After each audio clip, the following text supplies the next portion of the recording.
সুযোগ সব সময় আসে না। একটা সুযোগের জন্য 50 বছর অপেক্ষা করতে হয়। এখন একটা বিপ্লবের মাধ্যমে, একটা গণজোয়ারের মাধ্যমে, গণ অভ্যুত্থানের মাধ্যমে একটা অন্তর্বর্তীকালীন সরকার আমরা দায়িত্ব নিয়েছি। আমরা আগামী সরকার ঘোষণা করেছে ফেব্রুয়ারি মাসে একটা জাতীয় নির্বাচন, free, fair, impartial and inclusive, আমরা একটা নির্বাচনের ঘোষণা দিয়েছি।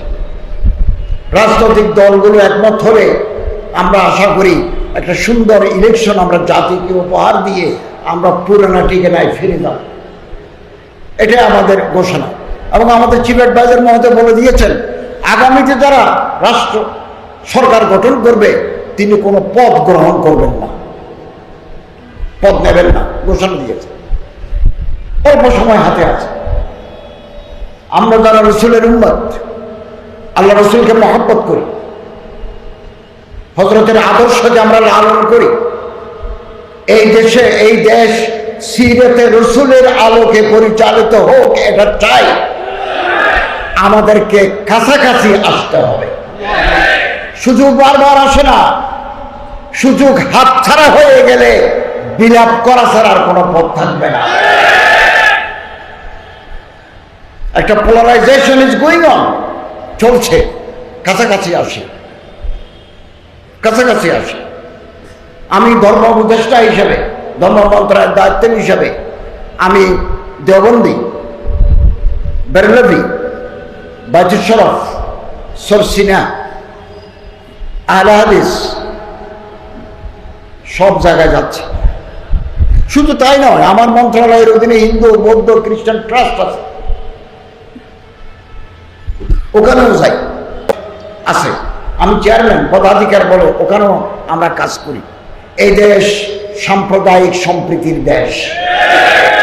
বাইরে নানা মিথ্যা প্রপাগান্ডা চালাচ্ছে, এখানে অন্যান্য ধর্মের লোকেরা ধর্মকর্ম পালন করতে পারে না, এ জাতীয় কথা বিভিন্ন পত্র পত্রিকায়, আন্তর্জাতিক মিডিয়ায় প্রচার হচ্ছে। এটা অসত্য তথ্য। জাতিসংঘ থেকে প্রতিনিধি দল আসলেন, আমি ক্যাটেগরিক্যালি তাদেরকে বলেছি যে আপনি যান, please go to the churches, to the mandaps. আপনি এখনই যান, প্রতিটি মণ্ডপ, মন্দির, প্যাগোডা, চার্চেস, মসজিদে যার যার ধর্ম সেটা পালন করছে, কোনো বাধা নাই। এখানে আগে থেকে একটা টলারেন্স, মিউচুয়াল আন্ডারস্ট্যান্ডিং, পারস্পরিক মহাব্বত, পারস্পরিক ভালোবাসার একটা পরিবেশ তৈরি করছে। কিছু দুর্বৃত্ত আমাদের এই সম্পর্ককে বিনষ্ট করে ঘোলা পানিতে হিংসা করলে আমার নষ্ট হয়ে যাবে। পিছনে তাকাবার সময় আমাদের নাই। উপরে যারা উঠে তারা নিজের নিঃশ্বাসের আওয়াজ নিজে শুনে না, পিছনে যারা আছে তারা শুনে। আমাদের অন্তর বড় করি, দৃষ্টিভঙ্গি প্রসারিত করি। হোক না আপনি একদল, আমি একদল, কিন্তু ময়দানে, রাজপথে আমাদের দেখা হবে।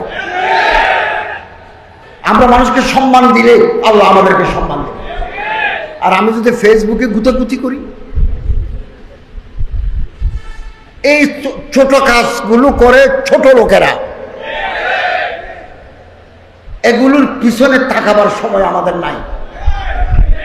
আলোচনা থাকলে সমালোচনা থাকবে। মুজাহিদ যখন ময়দানে যায়, অস্ত্র সজ্জিত হয়ে, ঘোড়ার পিঠে সওয়ার হয়ে, 1000 ঘোড়া রাস্তা দিয়ে যখন মঞ্জিলে যায়, তার লক্ষ্য হচ্ছে ওই মঞ্জিল। তখন কিছু নেড়ি কুত্তা, যার ঠেস নাই, ওই গলির মুখে আসি গেও গেও গেও বলে, তোর গেও গেও শোনার জন্য আমরা বসে থাকি না। डॉग बार्क्स कराबान गोस, कुत्ता भूखता रहेगा, काफिला चलता रहेगा। बाधा আসবে, বিপত্তি আসবে, হামলা হবে, প্রস্তুত থাকতে হবে। ঘুষ খেতে হবে না, সুদ খেতে হবে না, পার্সেন্টেজ বাড়াতে হবে না, কানাডায় বেগম পাড়াতে বাড়ি বানাতে হবে না। কি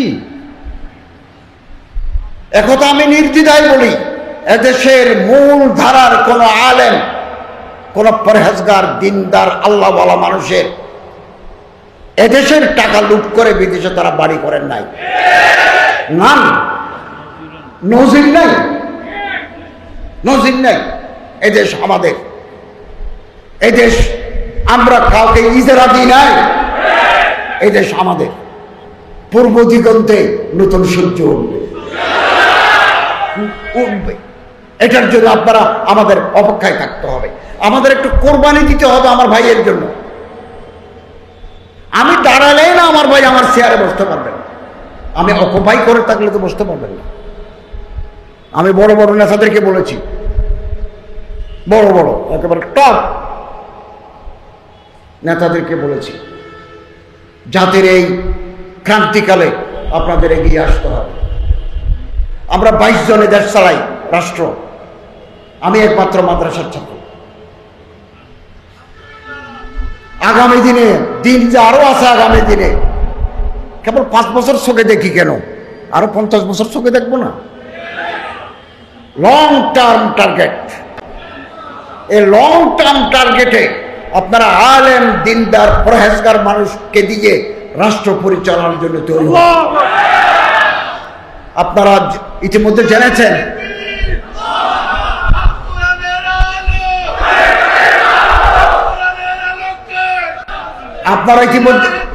আপনারা ইতিমধ্যে জেনেছেন হজের ব্যবস্থাপনায় মাননীয় প্রধান উপদেষ্টার নির্দেশ